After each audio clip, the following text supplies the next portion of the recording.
So I recently found out that a good way to cure your garlic is by leaving it outside. You want to leave it in a well-ventilated place. I have dried just like a small batch in the back room, and it was really smelly. It was a very intense garlic smell. So when I saw that on the forecast there was no expected rain in high temperature, I did go ahead and leave a few outside just to kind of test it out, and they dried out within like 3 days max. So I went ahead and spread this out yesterday. Unfortunately we were out and we had some rain, but it wasn't like heavy rain. It was very light. So when I got home, I went ahead and put that tarp that you saw that I just stripped off of the top to protect it, because we were expecting rain later in the night. So now I took it off. I'm leaving it right there because I think it's supposed to rain later today, so I'll be able to quickly tarp it up. But this is a great way to cure your garlic, where you don't have to have fans running inside and all of that stuff. Outside is a well-ventilated area. If you are expecting any type of rain and stuff, you can have a space inside to protect it just while that passes through, or you could do like me and have a tarp ready and cover it up with that.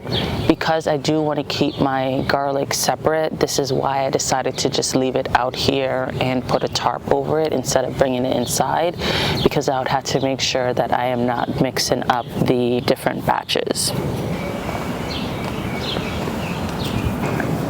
We want to plant up the back ends of the bed today with the cucumber and the summer squash.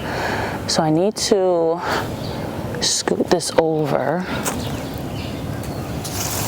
here. You don't want to put them on each other too much. You still want to have good airflow. But I do need to put this one here so that I could have access to the bed.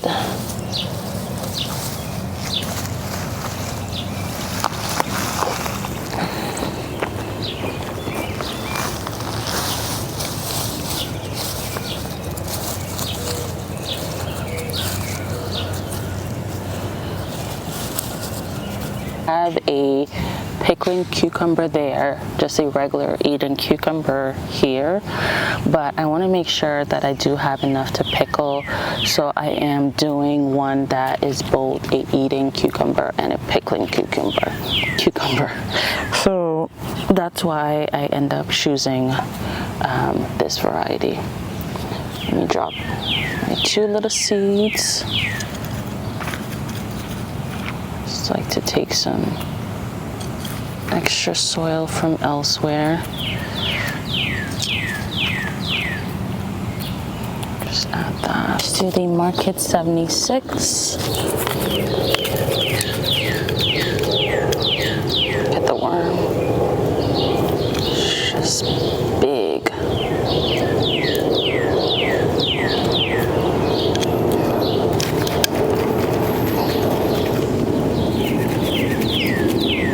I forgot. Okay, so I do have some dahlias over here, so I'm just going to put 2 of these.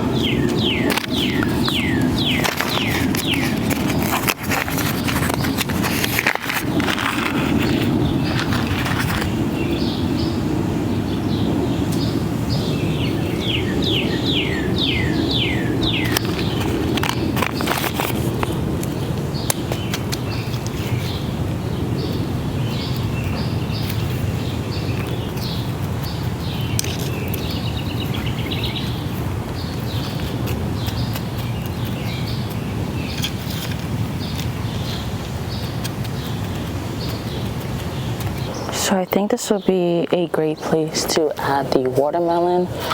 I'm going to do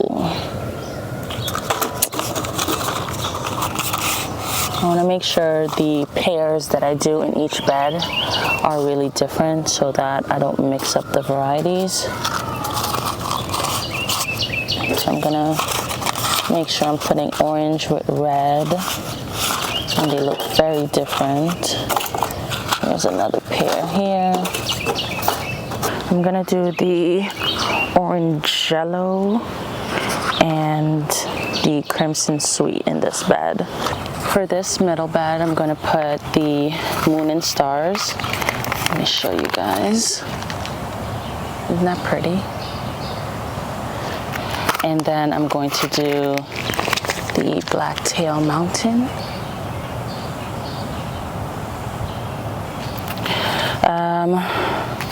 I think I want more of the moon and stars. This takes 95 days and the blacktail takes 70 days. And that's counting from when the seed actually pops out of the soil. The seeds for this is also really interesting. Look at that. It's like very variegated. Really pretty.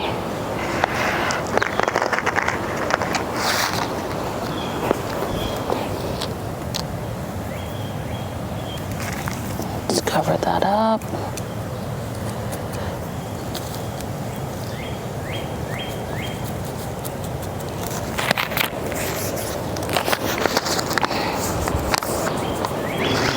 For this bed, I'm going to add, and I don't remember whose channel I was watching that recommended it, but this is definitely going to be the one that I do 3 of. We have another orange variety that I believe was also recommended, so I'm gonna give her a try. So the Leilanu, and I hope I'm saying that right, is a 85 days to maturity watermelon, and it was bred by Mike Kiesel, a watermelon expert of Leilanu County, Michigan. Triumphed at our annual tasting trials, a new favorite orange flash variety that matures early and is excellent for northern growing. I'm a northern grower, so let's see.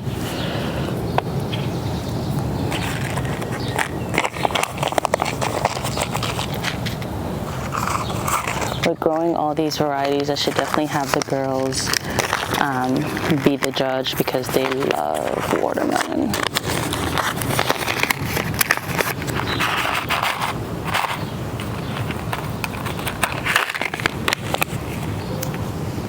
Those 2 there.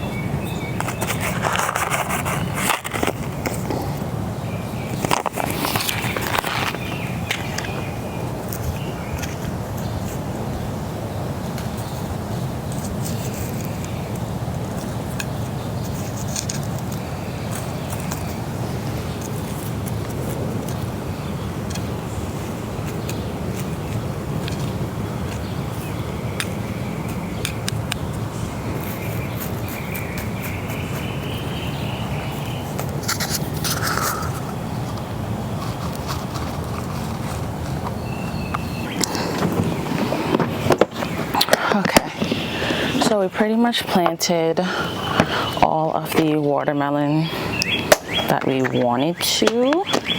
I think the only one that I didn't end up planting is this orange tender sweet. This one.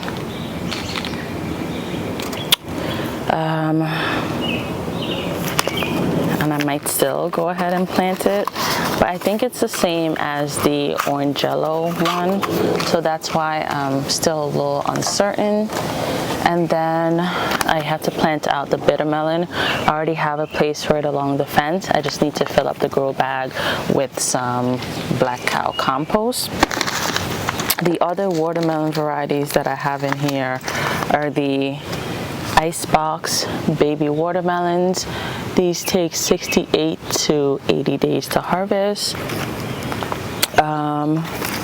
Another orange yellow and another black diamond. So I have pretty much planted out all the watermelon varieties that I have, and I may go ahead and plant out the icebox baby watermelon. My husband really wants me to plant sweet corn, and I think I'm going to go ahead and give it another try. I picked up a lot of varieties. I like the Jersey sweet corn, but I don't see any package marked Jersey sweet corn.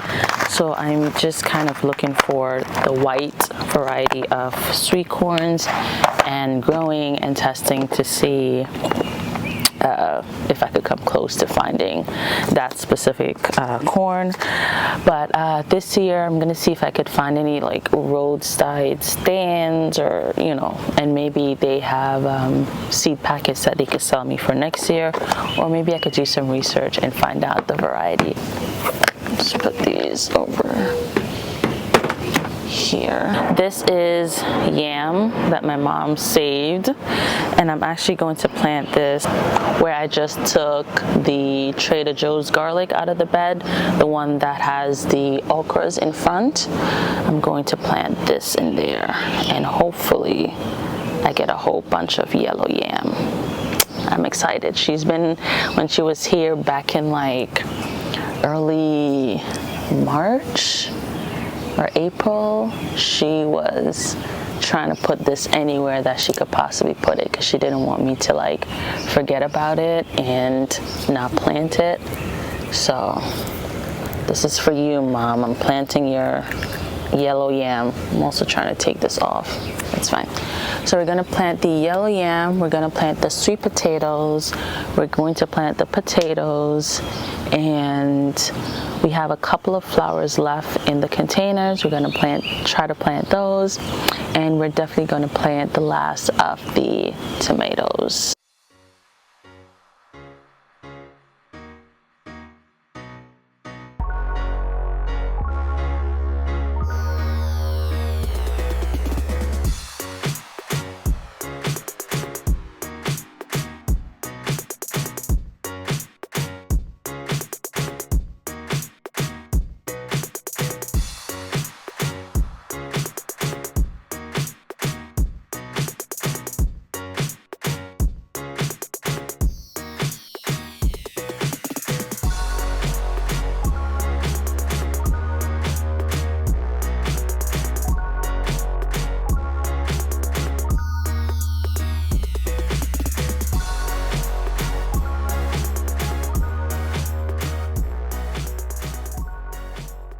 So this is a variety of winter squash.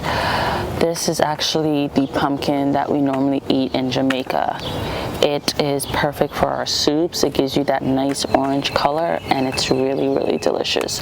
So I wasn't sure what I want to plant in this area, but I think this squash will be perfect. I'm just going to make some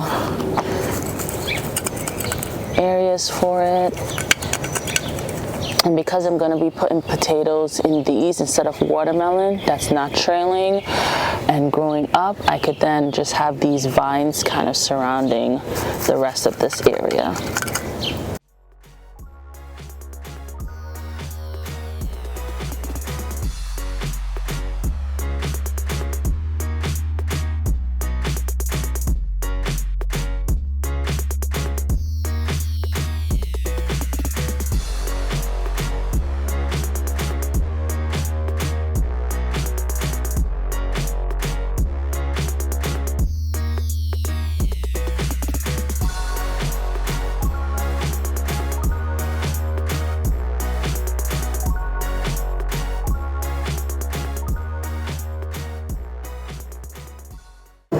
Normally plant my sweet potatoes in every year. Ever since I started growing sweet potatoes, this has been the bed that I've used. Sweet potatoes need like really nourished soil, so I'm just spreading the straw back, and then I'm going to come dump some black cow on top,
some chicken manure on top.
The one thing, oh yeah, so I had a lot more in the beginning, but I was getting really greedy and I added fertilizer instead of just changing the water. But I think this is actually more than enough slips for me.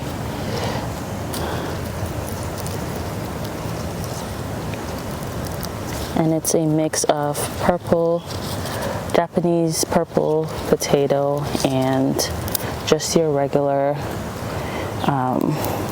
orange variety.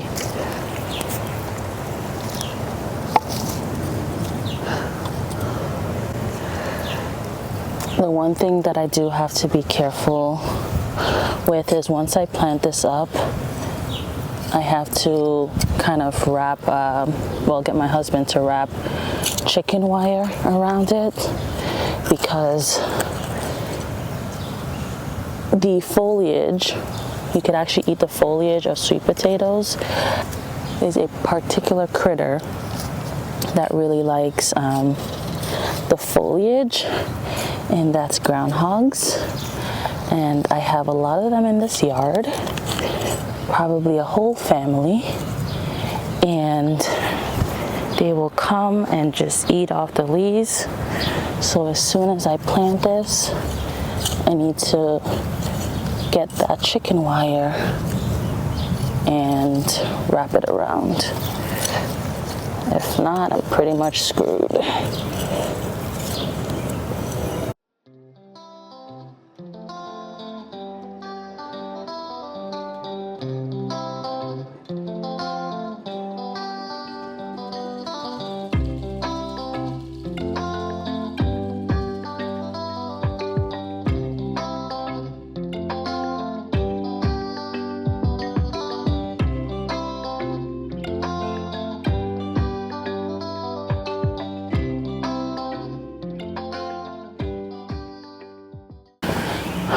So the sun is coming out and I'm already really sweaty and hot and tired.